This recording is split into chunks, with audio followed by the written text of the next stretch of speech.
बिस्मिल्लाहिर्रहमानिर्रहीम। नाज़रीन इकराम, अस्सलामु अलैकुम वरहमतुल्लाहि वबरकातुहू। हकीम ज़फ़र अली अब्बासी आपका होस्ट अब्बासी हेल्थ केयर के साथ आपकी खिदमत में हाजिर है। एक अहम मर्ज़ या एक अहम अलामत हर छोटा बड़ा जवान बूढ़ा औरत सब जो इसके अंदर इन्वॉल्व होते हैं या इसका शिकार होते हैं, ज़िंदगी में कभी ना कभी उसमें ये अलामत पैदा हो जाती है। मेरी मुराद से है बुखार। बच्चे हों, जवान हों, बूढ़े हों, मर्द हो या औरत, कभी ना कभी उसको बुखार ज़रूर हो जाता है। इसका आसान घर की चीज़ों से हम क्या इलाज करेंगे।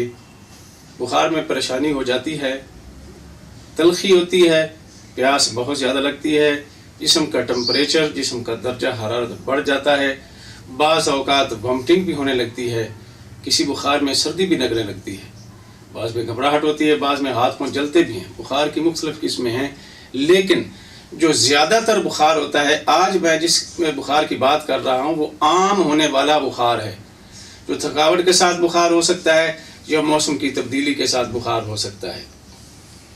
इस बुखार में टाइफाइड बुखार शामिल नहीं है। आम बुखार की मैं मुख्तसर तौर पे इसकी माहियत वो बयान करने लगा हूँ कि ये होता क्यों है। बुनियादी तौर पे जिस्म के अंदर जब किसी मकाम पे सोजिश पैदा हो जाती है तो उस सोजिश को ख़त्म करने के लिए आपका जो इम्यून सिस्टम है, आपकी जो क़ुव्वत मुदाफ़ियत है या क़ुव्वत मुदब्बरा बदन जो है, वो क्या करती है, वो अंदर की जो सोजिश है उसको ख़त्म करने की कोशिश करती है। रद्द-ए-अमल के तौर पे क्या होता है, एक आर्जी हरारत पैदा हो जाती है। आर्जी हरारत पैदा होने का नाम ही बुखार है।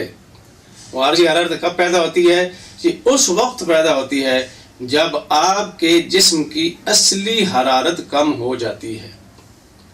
हम बुखार के इलाज में बहुत गलत इलाज करते हैं, इसका नतीजा क्या होता है, बाद में हमें बहुत सी मर्ज़ों का सामना करना पड़ता है। बुखार में बाद लोग ठंडे पानी पीने लग जाते हैं या ठंडे पानी से नहाना शुरू कर देते हैं। उससे फौरी तौर पे बुखार उतर तो जाता है, लेकिन बाद में उसके बहुत से नुकसानात होते हैं। फितरी इलाज क्या है? फितरी इलाज ये है, देखें, चूँकि आपके जिस्म के अंदर हरारत असलिया जो है, असली हरारत कम हुई है, आपने उस हरारत को बहाल करना है, उस हरारत को पैदा करना है।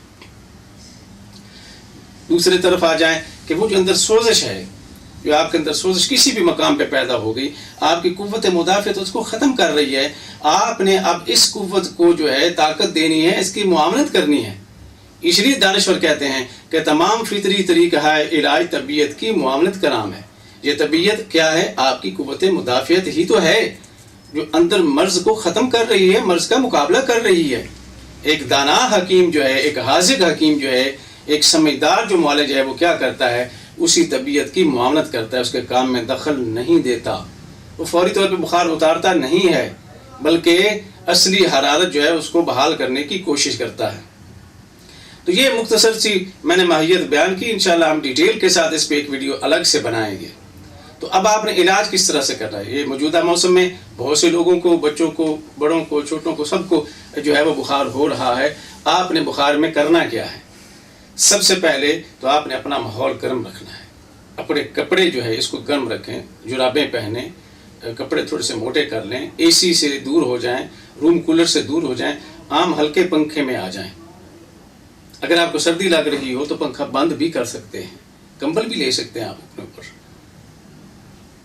मज़ीद आपने क्या करना है, ठंडा पानी बिल्कुल नहीं पीना, ठंडे जूस से नहीं पीने, ठंडी मजाज वाली ग़िज़ाएँ आपने हरगिज़ नहीं लेनी। अब लेना क्या है? सबसे पहले तो आपने शदीद भूख का इंतज़ार करना है कि कब आपको शदीद भूख लगती है।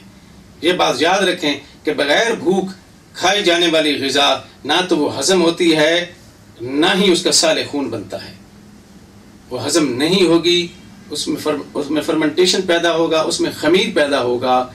जब ख़मीर पैदा होगा तो साले खून नहीं बनेगा, बल्कि फासिद खून बनेगा, जिससे आपको कोई ना कोई मर्ज़ लग जाएगा। तो आपने क्या करना है گندم چاول کی بنی چیزیں ٹھوس غذا ٹوٹلی طور پہ بند کر دینی ہے اور شدید بھوک کا انتظار کرنا ہے.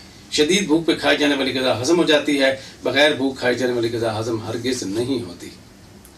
اب کھانا کیا ہے؟ شدید بھوک لگی ہے آپ کو، ناشتے میں انڈا فرائی لے لیں. آپ انڈے کا حلوہ لے سکتے ہیں، ابلا ہوا انڈا جس پہ کالی مرچ نمک لگا وہ بھی آپ لے سکتے ہیں، اوپر سے چائے بھی پی سکتے ہیں. دوپہر میں شدید بھوک لگنے پہ دیسی مرغی کی یخنی، بکرے کی یخنی یا کالے چنے کا شوربہ جو ہے آپ وہ لے سکتے ہیں. اس یخنی کے اندر آپ نے ہلدی، ادرک، لہسن، پیاز، زیرہ، نمک، کالی مرچ اور دیسی گھی کی 1 چمچ ڈالنی ہے. جب بھی بھوک لگے یہی یخنی، یہی لیکوڈ غذا جو ہے نا آپ نے لیتے رہنا ہے. کعبہ نوٹ فرما لیں، 5 دانے لونگ کے، 2 ٹکڑے دار چینی کے اور 2 چٹکی دیسی اجوائن. 1 گلاس پانی میں ابال کے آپ نے شہد سے اس کو میٹھا کر لینا ہے. جب بھی پیاس لگے یہی کعبہ آپ نے پینا ہے. آرام کرنا ہے، جسم کا مساج آپ کروا سکتے ہیں، جسم کو دبوائیں، سکون کریں. اگر آپ میری ان ہدایات پہ عمل کریں گے آپ انشاءاللہ کسی ڈاکٹر کے پاس نہیں جائیں گے، آپ کو کوئی بھی ایلوپیتھی کی گولی استعمال نہیں کرنی پڑے گی. یہ بھی بات یاد رکھیں. اس طرح سے فطری علاج کریں گے، بخار اترنے کے بعد آپ کی قوت مدافعت میں اضافہ بھی ہو جائے گا اور آپ تندرست و توانا بھی رہیں گے. پھر کوئی چھوٹی موٹی مرض آپ کے قریب بھی نہیں بھٹکے گی. ناظرین اکرام، اگر آپ کو ہماری یہ ویڈیو اچھی لگی ہو آپ اس کو لائک کریں، اس کو آگے شیئر کریں تاکہ یہ قیمتی معلومات دوسرے لوگوں تک بھی پہنچیں اور وہ بھی اس سے استفادہ کریں اور فطری علاج کی طرف آئیں. اگر آپ نے ہمارا چینل سبسکرائب نہیں کیا تو سبسکرائب کر لیں، بیل آئیکن کا بٹن دبا دیں تاکہ ہر اس طرح کی مفید ویڈیو آپ کو فوری طور پہ مل سکے. حکیم ظفر علی عباسی، PhD اسکالر، عباسی انقلابی مکتب، صدر بازار کمیر شریف، ساہیوال. السلام علیکم ورحمۃ اللہ وبرکاتہ.